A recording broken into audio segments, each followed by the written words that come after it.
Olha só, a Ferrogrão é um projeto de ferrovia que deve contribuir para o escoamento de grãos do agronegócio. Caso, então, saia do papel o projeto que foi interrompido em 2021, vai contar, então, com a extensão de 933 quilômetros entre Sinop, no Mato Grosso, em Mato Grosso, o maior produtor de grãos, ao porto de Miritituba, no Pará. O projeto, então, tem resistência de alguns ambientalistas indígenas das bacias aí do Xingu e do Tapajós. O governador do Mato Grosso, Mauro Mendes, criticou a França e que o presidente Emmanuel Macron quer barrar, então, o agro brasileiro. Esse é o tema, então, da nossa conversa, porque eu vou falar agora com o Igor Lucena, que é o doutor em Relações Internacionais na Universidade de Lisboa. Boa tarde, bem-vindo. Boa tarde, Simone. É um prazer estar aqui com vocês. O prazer é todo nosso e recebemos aqui, não é? Hoje, né, feriado, 1º de maio, Dia do Trabalhador, Dia do Trabalho.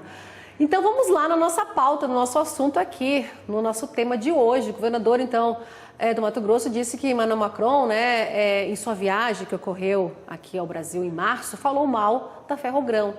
Como a gente já explicou a importância dessa ferrovia aqui para o setor, né? Capturou, então, segundo o governador, o cacique Raoni para falar, né, contra a construção da Ferrogrão.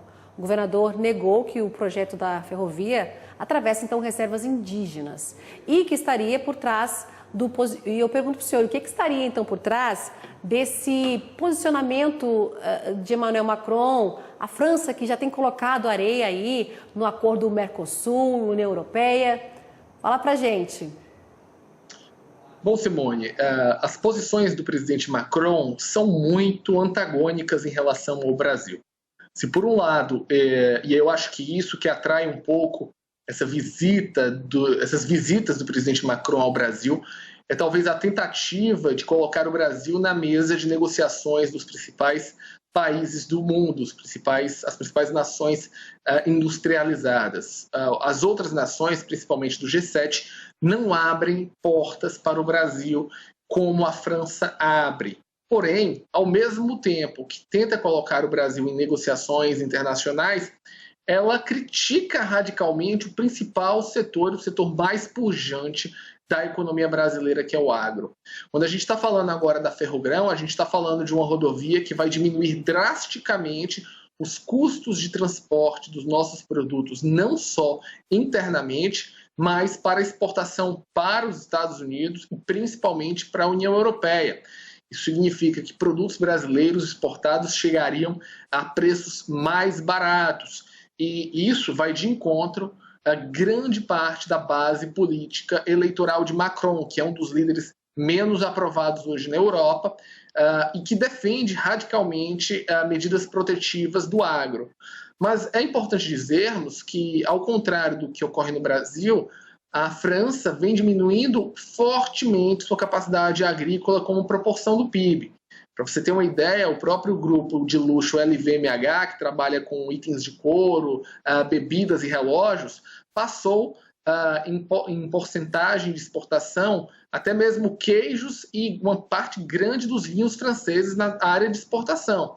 Então, o problema não está no Brasil dessas críticas, né? O problema está na incapacidade francesa de competir internacionalmente por diversos fatores. E um desses fatores é o conjunto de legislações europeias que se torna cada vez mais pesado para o produtor europeu.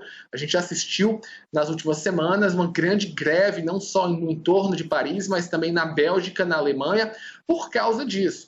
E vir ao Brasil fazer uma crítica à Ferrogrão e usar a mais antiga desculpa de reservas indígenas como algo que fosse imprescindível para que a gente não avançasse no desenvolvimento da área de ferrovia, que é fundamental para o nosso agro, é totalmente fora dos padrões. Eu acredito que não só a crítica do governador foi correta, mas seria necessária uma crítica do governo federal a isso. Eu acho que as posições do governo francês, do presidente Macron, prejudicam o setor que não só é líder a nível Brasil, mas é um dos grandes responsáveis pela nossa balança comercial favorável nos últimos 20 anos. A competitividade aí do Brasil assusta aí os franceses, não é? A agricultura francesa que precisa então de subsídios do governo e como você bem lembrou aí dos protestos, nós mostramos e muito aqui o protesto que começou na França, né, dos agricultores colocando nas rodovias aí muitos tratores, bloqueando as principais avenidas. O protesto ele acabou subindo, né, e indo em outros países da Europa, e a pressão aí do que ocorreu dos agricultores franceses em cima do governo de Emmanuel Macron, que a gente viu que subiu, foi para o telhado um pouco em relação ao acordo Mercosul e União Europeia, um dos pontos aí, né, dessa lista de reclamações dos agricultores franceses, não é, Igor?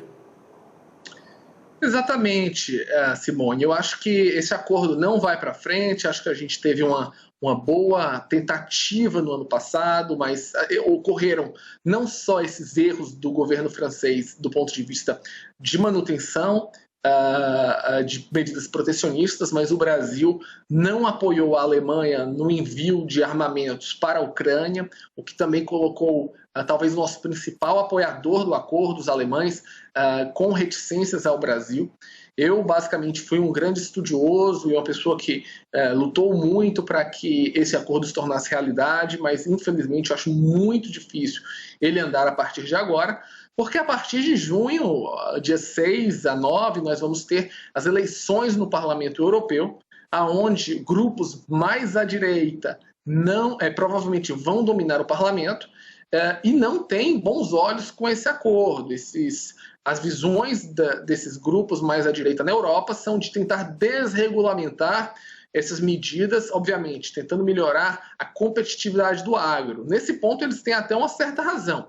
Agora, o presidente Macron, quando faz essas críticas, leva para a França a ideia de que está combatendo na raiz os problemas franceses, como se os problemas internos do agro francês fossem culpa do Brasil, e não é. Se a gente fizesse uma analogia desse tipo, estaríamos todos nós criticando radicalmente as fábricas chinesas. E nós sabemos que a competitividade deles é muito grande. Então, acho que o grande ponto a partir daí é entender que a capacidade brasileira é forte, fazer uma crítica direta e aberta à França e procurar outros polos de negociação. Acho que a Índia é um país onde o Brasil tem pouca inserção. A Índia deve, nos próximos 6, 7 anos, se tornar o principal motor do crescimento mundial, superando a China. E acho que seria um caminho possível por causa da grande população indiana que precisa de produtos de gêneros agrícolas e minerais. Esse é um ponto porque eu não vejo, neste momento, uma abertura com a Europa. Apesar de que, ao meu ver, a Europa e continuará sendo um grande parceiro, mas o Brasil aparentemente está travado do ponto de vista de avançar com políticas, por exemplo, desse acordo Mercosul-União Europeia, que teriam um potencial de melhorar a capacidade produtiva do nosso PIB em até 1 ponto percentual por ano. Realmente foi um grande retrocesso, acho que para os dois lados, e se conseguirmos voltar em 2025 com essas negociações, seriam muito boas, mas o Brasil não pode ficar esperando e nem ser criticado. Temos que ter uma política externa forte, avançada e procurar outros mercados consumidores. A gente segue acompanhando, Igor, essa questão aí do acordo Mercosul e União Europeia, e também em relação à ferrovia, a ferrovia Ferrogrão, né, que seria então uma alternativa à rodovia, a BR-163, conhecida como a Rota da Soja, milho, algodão. Esse projeto com muita discussão aí, como a gente mostrou, questionamentos, né, sobre o traçado, se cruza ou não a área de proteção. Tem também uma ação de inconstitucionalidade no Supremo Tribunal Federal, o Supremo, que pediu que fosse criado então um grupo de trabalho. O Ministério do Trabalho, do Transporte, assim o fez, as discussões estão ocorrendo, mas ainda não se tem uma posição em relação a esse projeto, e a gente também segue acompanhando aqui o desenrolar dos fatos. Igor Lucena, doutor em Relações Internacionais da Universidade de Lisboa. Muito obrigada, viu, Igor, por essa conversa, a tua análise aqui com a gente hoje, tá? No nosso Jornal Agrotarde. Obrigado, Simone. Bom feriado.